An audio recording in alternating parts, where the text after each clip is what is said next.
Hello guys! Captain Ads nga pala mga bossing. Gusto ko lang kayong i-update kung ano mga kaganapan sa Captain Ads mga boss. Siyempre, nakilala tayo bilang online seller. So, eto yung update mga boss. Gusto ko rin ipakita yung mga sombrero ngayon. Ang taon ngayon is 2024. So, ang eksaktong petsa ngayon mga boss is June 8. Mga bossing, June 8, 2024. So, kasi nakita ko kasi guys yung mga sombrero dati, last 3 years ago. Nakita ko, ang gaganda, ang susolid, tas ngayon wala na. So, gusto ko rin i-share sa inyo ngayon. Eto mga bossing, yung mga sombrero ngayong 2024. Pero yung mga ibang collection dyan, mga bossing, talagang matatagal na rin. 2016, 2017.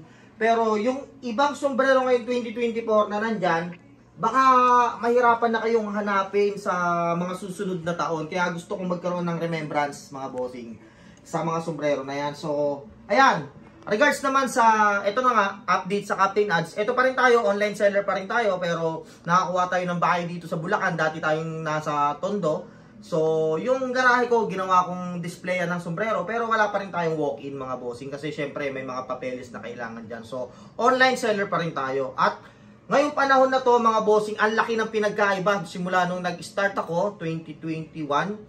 Tapos ngayon, 2024, magti 3 years na. So, ang laki ng pinagkaiba kasi dati $47 lang ang ano. 47 pesos palitan $1. Ngayon guys, halos 60 pesos in $1. Ang laki. Kaya yung mga sombrero natin, hindi naman laging galing dito sa Pilipinas lang, sa New Era, Cap Philippines, shoutout sa inyo. Maraming mga sombrero dyan. Ngayon, ang mga SRP 26. So, nagre-resell din ako niyan or pwede rin kayo magpasabay sa akin kasi may 10% ako. Kumbaga, meron pa rin ako kahit paano pamasahe. Kung gusto niyo lang magpasabay. So, eto naman, galing ng US. Ito yung sinasabi kong Australia, US, na tumaas talaga ang dollar ngayon mga bossing. Tapos, ang update ngayong taon 2024 mga boss is cap game na mga retro. Retro yan ha, mga new era. Ibig sabihin ng retro, yan yung mga nakikita nyo sa mga leads, kung ano yung sa taon ngayon na nakikita nyo sa mga store na mga sombrero talaga. Ayan, mga original, mga legit na sombrero. So, yan yung mga binibenta ko mga bossing. So, ang laki ng pinagkaiba. Ang hirap magbenta ngayon kasi nga, tumaas ang puhunan doon, tumaas ang bigay ng source sa amin.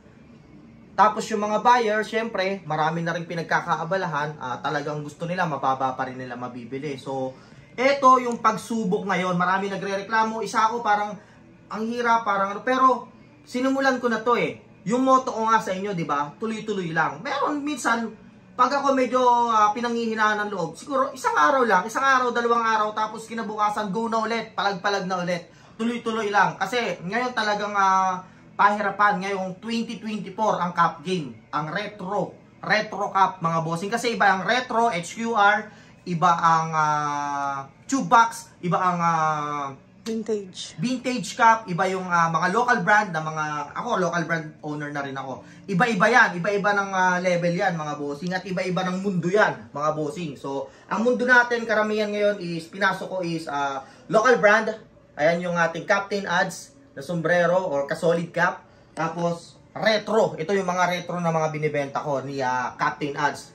So, ayan, 2024. Isa pang update, makakwento ko lang mga bossing yan na Celtics. So, finals ngayon mga bossing ng, ng NBA basketball. So, Celtics versus Mavs. So, 1-0 na. Kaya, naghahanap sila ng mga Celtics na sombrero. Kaya, talagang ubusan. Ito lang, oh. Yung Mavs, naghahanap din sila kaso wala akong mahilatag sa kanila. Yung ibang Celtics ko, parating pa lang. So, tapos, ngayong 2024, June 8, ayan. Meron, basta malapit na, itong araw na to, malapit ganapin ang ang Team Quiet na mga bossing na event. Ayan, kay Papa Kel, shoutout kay Papa Kel. Ayan na. Gusto ko lang magkaroon ng remembrance, makwento ko ano mga nangyayari ngayon kasi siya sa cap game din talaga siya eh. Local brand naman siya, specialty niya yan. Okay? So, ayun nga mga bossing. Tuloy-tuloy lang tayo mga bossing. Ilalagay ko sa YouTube kasi nakita ko doon sa YouTube ko na mga old ko na mga post doon eh nakakatuwa kasi ang dami ko sombrero doon na dati naka-post doon, tas ngayon wala na. So ayan, pinapanood ko dyan sa TV namin.